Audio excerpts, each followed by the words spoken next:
নবী করিম সাল্লাল্লাহু আলাইহি ওয়াসাল্লাম আল্লাহর কাছে দোয়া শিক্ষা দিয়েছেন, আল্লাহুম্মা ইন্নী আউযু বিকা মধ্য শাবানের রাত, এই রাতে আল্লাহ তাআলা মানুষকে সাধারণ ক্ষমা ঘোষণা করেন।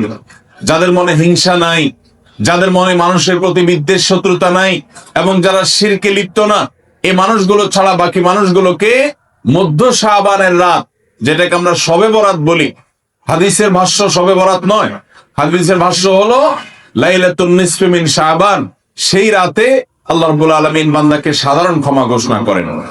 এটা একটা ভিন্ন বিষয়, কিন্তু বছরের সবচেয়ে শ্রেষ্ঠ রাত হলো লাইলাতুল কদর, যেই রাতে আল্লাহ তাআলা বান্দার ভাগ্য ঠিক করেন। শুধু করি তা না, শবে বরাতে যত মানুষ মসজিদে আসে আমাদের দেশে, সারা বছরের অন্য কোন রাত দিন অন্য কোন সময় এত মানুষ মসজিদে আসে কারণ কি? শবে বরাতে মানুষ মসজিদে বেশি আসে কেন? কি কারণে আসে বলেন দেখি? না একজনকে সিন্নি খাওয়ার জন্য না, সিন্নি তো অন্যদিনও দেয়। এই রাতে বেশিরভাগ মানুষ মসজিদে যায় বা ইবাদত বন্দেগী করে যার যার মতো করে। বেশিরভাগ মানুষের ধারণা হলো যে এই রাতে ভাগ্য ঠিক হয়, যেহেতু ভাগ্য ঠিক হয়, ভাগ্য নির্ধারণ হয়, সেই জন্য এই রাতে মসজিদে যায় ভিড় জমায়, যে একটা রাতে ইবাদত বন্দেগী করে যদি ভাগ্যটা নিজের অনুকূলে লিখে নেওয়া যায়, সারা বছরের ভালো কিছু লেখাই নেওয়া যায়, তাহলে তো সারা বছর ভালো থাকা যাবে। এই জন্য ওই একটা রাত একটু বেশি ইবাদতবন্দি করার চেষ্টা করে, ঠিক না ঠিক? ভাইরা আমার, প্রথম কথা হলো ভাগ্য নির্ধারণ এই রাতে নয় বরং লাইলাতুল কদরে হয়। দ্বিতীয় কথা হলো ভাগ্য নির্ধারণের জন্য একটা রাত মসজিদে গিয়ে ইবাদত বন্দেগী করলেই আমার ভাগ্য নির্ধারিত হয়ে যাবে বা ভাগ্য ভালো কিছু লেখা হয়ে যাবে ভাগ্যে, এরকম কোন কথা কোরআন বা হাদিস থেকে পাওয়া যায়? কোরআন হাদিসে কি পাওয়া যায়? সূরা নাহাল আয়াত নম্বর 97, আল্লাহ রাব্বুল আলামিন ইরশাদ করেছেন, মান আমিলা সালিহাম মিন যাকারিন আও উনসা ওয়া হুয়া মুমিন, পুরুষ হোক আর নারী হোক, যে কোনো ব্যক্তি যদি ঈমানদার অবস্থায় ভালো কাজ করে, কোরআন হাদিসে নির্দেশিত কাজ, আল্লাহ যা করতে বলেছেন, রাসূল সাল্লাল্লাহু আলাইহি ওয়াসাল্লাম যা করতে বলেছেন, যদি সে কাজগুলো করে, এমত অবস্থায় করে যে সে ঈমানদার, অর্থাৎ ঈমান থাকতে হবে, ঈমান আছে এই অবস্থায় যদি নেক আমল করে, তাহলে কি হবে? আল্লাহ বলেছেন ফালানুহিয়ান্নাহু হায়াতান তাইয়্যিবা, তাহলে সেই পুরুষ সে নারীকে আমি পবিত্র জীবন দান করব। এই পবিত্র জীবনে মানুষ সুখী থাকবে, এই পবিত্র জীবনে মানুষ সমৃদ্ধ থাকবে, এই পবিত্র জীবনে মানুষ ভালো থাকবে, নেক থাকবে।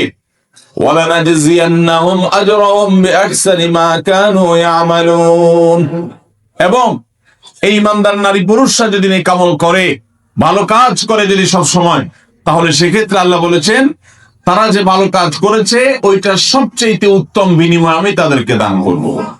তাহলে এই আয়াত থেকে প্রমাণ হয়, যদি কেউ ঈমান আনার পর নেকামল করতে থাকে, নেকামল করতে থাকে, একদিনের নেকামল নয়, এক রাতের নেকামল নয়, সারা বছর জুড়ে সারা জীবন ধরে ভালো কাজ করার চেষ্টা যদি কেউ করে, আল্লাহ তাআলা তাকে পবিত্র জীবন দিবেন, সৌভাগ্যবান মানুষের জীবন দিবেন, সুখী মানুষের জীবন দিবেন। এখান থেকে বোঝা যায় কি ভাগ্য নির্ধারণের জন্য এক রাত আমল করতে হবে নাকি সারা বছর? আমরা অনেকে দোয়ার জন্য অনেক অস্থির হই, পেরেশান হই, যে অমুক হুজুর যেন আমার জন্য একটু দোয়া করে দেন, ইমাম সাহেব আমার জন্য একটু দোয়া করে দেন। বড় কোনো আলেম পাইলে আমরা দোয়ার জন্য অনেক চেষ্টা করি যে ভাই আপনি একটু আমার জন্য দোয়া করে দেন। এটা ভালো, এটা খারাপ কিছু না। আমরা যারা এক রাতে আমল ইবাদত করে আমাদের ভাগ্যের ভালো কিছু লেখানোর জন্য চেষ্টা করি, আমি সেই ভাইদেরকে বলতে চাই, সারা দুনিয়ার সমস্ত ভালো মানুষ, সকল নেক মানুষ, এমনকি মক্কা মদিনার ইমাম সাহেবরা, হারামাইনের ইমাম খতিবগণ, সারা দুনিয়ার সকল আল্লাহওয়ালা নেককার এবং ভালো মানুষ যারা আছেন, আব্দে সালেহ যারা আছেন, আল্লাহর ওলি যারা আছেন, তাদের সবার দোয়া আমরা পাইতে চাই। একটা সহজ উপায় আছে, সেটা কি? এই এতক্ষণ যেটা বললাম, অর্থাৎ আপনি যদি নিজেকে ভালো মানুষ হিসাবে গড়ে তোলার জন্য চেষ্টা করেন, আপনি 5 ওয়াক্ত নামাজ পড়বেন, আল্লাহর হুকুম মতো চলবেন, আপনি হারাম থেকে বাঁচার জন্য সংগ্রাম যুদ্ধ চালাবেন, আপনি হক হালালি চলার চেষ্টা করবেন, আপনি তাকওয়ার উপরে চলার চেষ্টা করবেন। যদি আপনি এটা করেন, তাহলে অটোমেটিকলি সারা দুনিয়ার সমস্ত নেককার মানুষদের দোয়া একবার না, বারবার বারবার হাজার হাজার লক্ষ লক্ষ বার আপনি পেতে থাকবেন। কিভাবে? আমরা নামাজের মধ্যে আত্তাহিয়াতু পড়ি কি পড়ি না?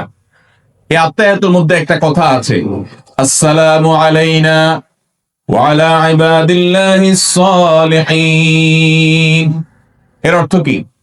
এর অর্থ হলো, হে আল্লাহ, নামাজের মধ্যে নামাজরত অবস্থা দোয়া, এখানে দোয়া করছে মুসল্লি, হে আল্লাহ আসসালামু আলাইনা, আল্লাহ আমার প্রতি শান্তি বর্ষিত হোক, আমাদের প্রতি শান্তি বর্ষিত হোক, ওয়া আলা ইবাদিল্লাহিস সালিহিন, এবং আল্লাহর যত নেককার বান্দা আছে সারা পৃথিবীতে, সারা দুনিয়াতে যত নেককার বান্দা আল্লাহর আছে, যারা ভালো কাজ করার চেষ্টা করে, যারা হক হালালি চলার চেষ্টা করে, যারা হারাম উপার্জন করে না, যারা হারাম জিনিস দেখে না, হারাম জিনিস ধরে না, হারাম খায় না, হারাম কথা বলে না, হারাম জায়গায় যায় না, হারাম কাজ করে না, ৫ ওয়াক্ত নামাজ পড়ে, যাকাত ফরজ হলে যাকাত দেয়, হজ ফরজ হলে হজ করে, রমজান আসলে রোজা রাখে, সকল ফরজ কাজগুলো করে, এক কথায় কোরআন হাদিসকে মেনে চলার চেষ্টা করে যারা, তার জীবনের অক্ষরে অক্ষরে প্রতিটা পদক্ষেপে, এদেরকে বলা হয় নেককার বান্দা।